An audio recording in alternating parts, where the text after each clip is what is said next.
我是孙真红我现在在澳门工作，在国内创业我是澳门本土长大。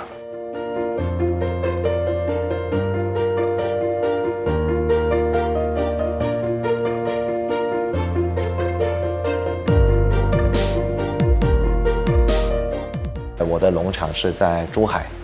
那我基本上我每周没什么事，我就可能就来一次就足够了，因为技术已经成熟了嘛。现在我主要的是开拓市场，在香港也有自己的小公司，就是真正的这种粤港澳大湾区的这种体制下，在没有港珠澳大桥建立之前我要一天跑3个地方，基本上就是很难。有了港珠澳大桥建立以后，我至少港澳或港澳深圳或港澳珠海方便多了。然后今年有了深中通道以后，那就更方便了。我基本上是多次一天是在4个城市里面，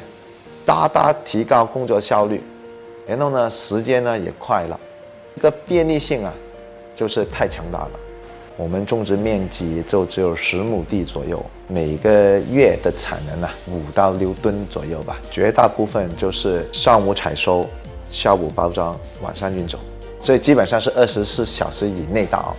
明年我们